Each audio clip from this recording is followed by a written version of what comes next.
जी अमर रहे। श्यामा प्रसाद जी तुम्हारे আমরা ভুলিনি ভুলবো না। শ্যামা প্রসাদ जी তোমায় আমরা ভুলতে দিচ্ছি না দেব না। নমস্কার। আজকে যে মহান মহাপুরুষের জন্মদিন উপলক্ষে আমার মতো একজন নগণ্য মানুষকেও তোমাদের মাসে এসে এই পশ্চিমবাংলার বুকে বক্তব্য রাখার সুযোগ দিয়েছেন। এই এলাকার মানুষ কিছুদিন আগেই আমাকে বিধায়ক নির্বাচিত করেছেন। তার জন্য এই এলাকাবাসীকে সবাইকে আমি আন্তরিক অভিনন্দন শুভেচ্ছা জানাচ্ছি। আমি শুভেচ্ছা জানাই আমাকে বিশেষ করে আজকে এই ভৈরবগ্রাম স্কুলে আমন্ত্রণ জানিয়েছেন। গত নির্বাচন থেকেই আমার সাথে কাঁধে কাঁধ মিলিয়ে কাজ করেছেন। আপনাদের স্কুলের শিক্ষক পেশায় সাংবাদিকতা করেন অতনু হাজরা এখানে উপস্থিত আছেন। এই স্কুলের টিচার ইনচার্জ দেবাশিস মালিক, বাকি অন্যান্য শিক্ষক বৃন্দগণ, শিক্ষিকা, এলাকার শুভবুদ্ধি সম্পন্ন নাগরিকবৃন্দ আমার সাথে মঞ্চ শেয়ার করছেন। আমাদের এই এলাকার সংগঠক বিশিষ্ট সমাজসেবী আমাদের শুভঙ্কর মালিক, তাকে আপনারা অনেক আগেই দেখেছেন তাদের কাজ লেগে কীভাবে লড়াই করে এলাকায় আমাদের সঙ্গে এখানে জেতানোর জন্য চেষ্টা করেছেন, তাকেও আমি শুভেচ্ছা অভিনন্দন জানাই। আমার সহকর্মী যারা এসেছে সবাইকে শুভেচ্ছা জানাই। আজকে শুধু যারা তোমরা এখানে বসে আছো, আমি জানি হয়তো তোমরা এখনো এই কথাগুলো বোঝার মতো তোমরা সেই স্টেজে আসোনি। সেজন্য আমি উদ্যোক্তাদের বলবো, বিশেষ করে যারা এখনো স্কুলে পড়াশোনা করছেন, যদি সম্ভব হয় ডক্টর শ্যামাপ্রসাদ মুখোপাধ্যায়ের জীবনে খুব ছোট্ট ছোটি বই পাওয়া যায় এবং আগামী দিনে যে শিক্ষা ব্যবস্থার যে আমূল পরিবর্তন হতে চলেছে, অবশ্যই তারা এই ছাত্রছাত্রীরা তার জীবনী পড়ার সুযোগ পাবে। এবং আমি বিশেষ করে আহ্বান জানাবো যে পশ্চিমবাংলা যে বিগত 34 এবং প্রায় 50 বছর ধরে যে ইতিহাস বিভিন্ন রাজনৈতিক কারণে হোক, নিজেদের স্বার্থ চরিতার্থ করার জন্য হোক, ডক্টর শ্যামাপ্রসাদের জীবনী সম্পর্কে যাদেরকে ভুলিয়ে রাখা হয়েছে, তারা আজকে 50-55 কোঠায় যে সমস্ত মানুষগুলো পৌঁছে গেছে, তারা ডক্টর শ্যামাপ্রসাদ মুখোপাধ্যায়কে জানেন না।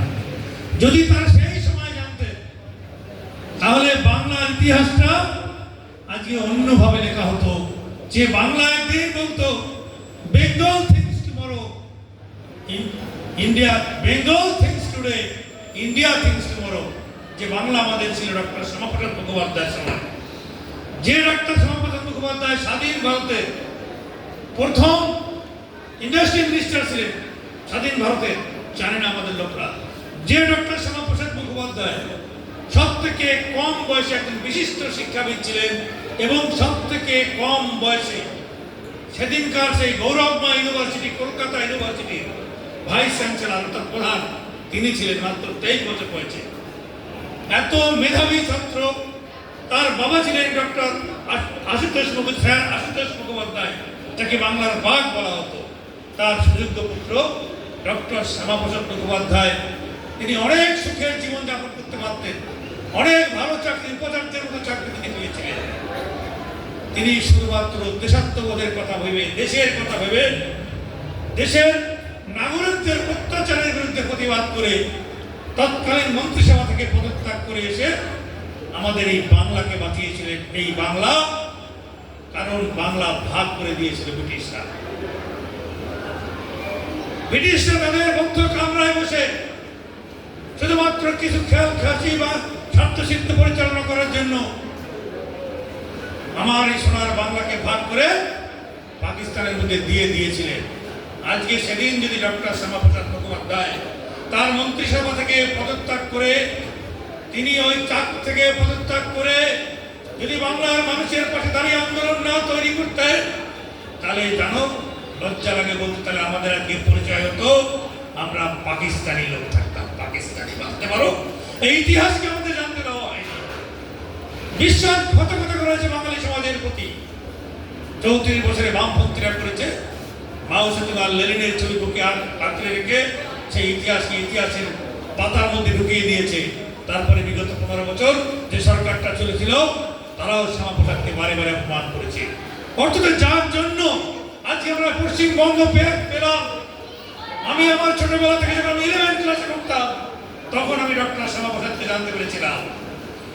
সেদিন আমিও চাইলে অনেক আগে এমএলএ হয়ে যেতে পারতাম। আমার মধ্যে সাংগঠনিক ক্ষমতা ছিল। আমি যেভাবে মানুষের জন্য রুখে দাঁড়াতাম, সেদিন শহীদ ডক্টর শ্যামাপ্রসাদের জীবনী করে আমি আমার নিজের জীবনেও শ্যামাপ্রসাদকে প্রতিষ্ঠিত করার জন্য আমি আত্মত্যাগ করে দিয়েছিলাম এবং সমাজের জন্য কাজ করেছিলাম। আমি সেদিন থেকে সংগঠন তৈরি করেছিলাম। আর আজকে সেই সংগঠন, তাদের সরকার তৈরি হয়ে আজকে তারা কর্তব্যে ভুলেনি, আমরা ভুলিনি।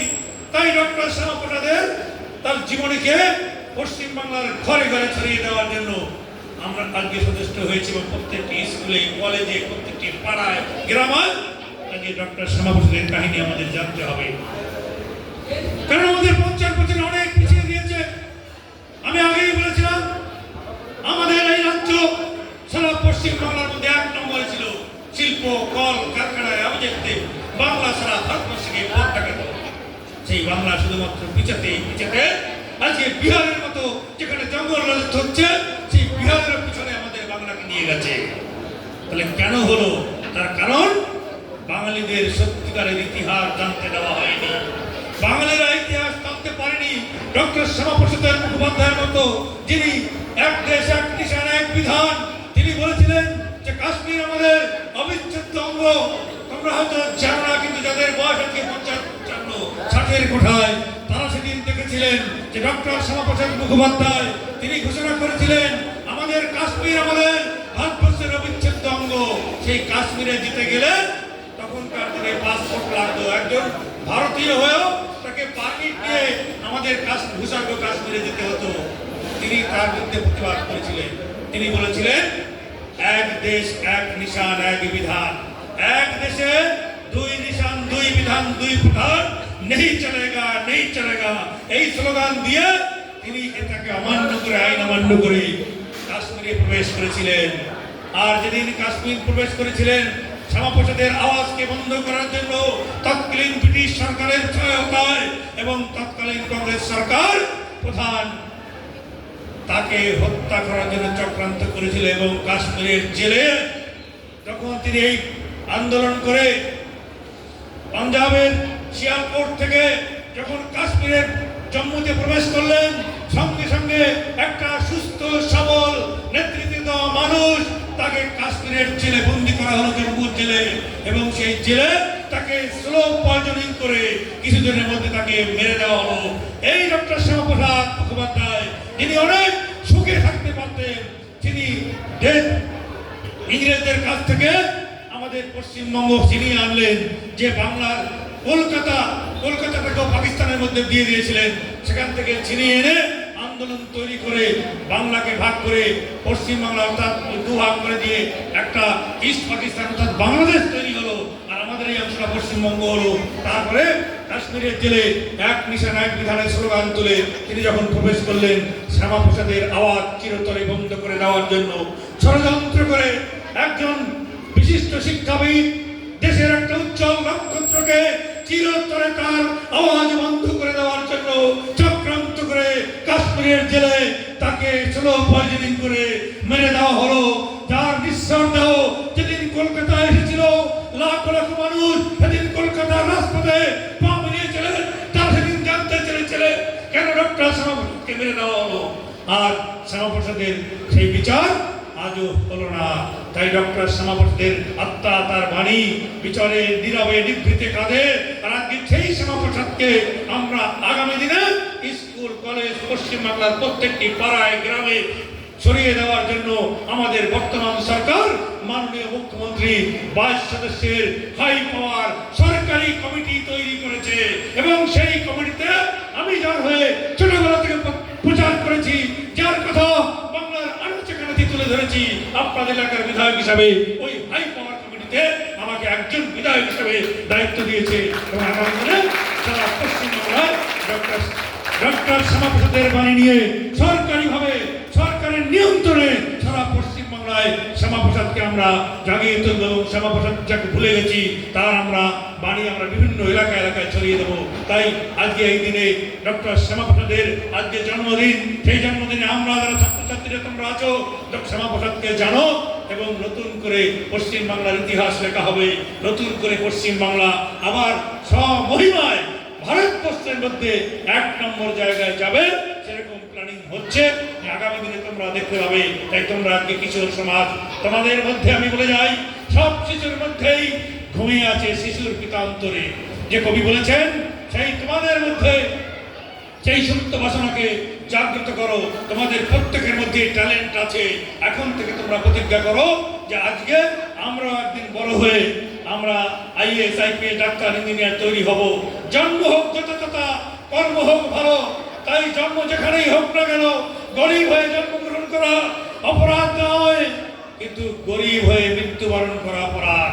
তাই প্রত্যেকের কাছে আহ্বান করতে চাই, যারা দরিদ্র, আজকে গরিব মা বাবার দুঃখ কষ্ট দূর করার জন্য তোমাদের কাছে একটাই রাস্তা আছে, এডুকেশন, এডুকেশন আর এডুকেশন। পড়াশোনা ছাড়া কোনো জায়গা নেই আমাদের। তাই এখনো মা বাবার দুঃখ দুর্দশা দূর করতে গেলে, দেশের জন্য কাজ করতে গেলে তোমরা ওই বইয়ের কথাটাকে আঁকড়ে ধরে নিজেরা নিজেদের জীবনে প্রতিষ্ঠিত হও। শ্যামাপ্রসাদের শুভ জন্মদিনে আজকে তোমাদের কাছে এই আহ্বান থেকে সবাইকে আরো একবার অভিনন্দন জানিয়ে তোমাদের উজ্জ্বল ভবিষ্যৎ কামনা করে আগামী দিনে তোমরা দেশের ভবিষ্যৎ তৈরি হও, এই আশাকে সবাইকে অভিনন্দন জানিয়ে আমি আমার বক্তব্য এখানে শেষ করলাম। নমস্কার, ধন্যবাদ।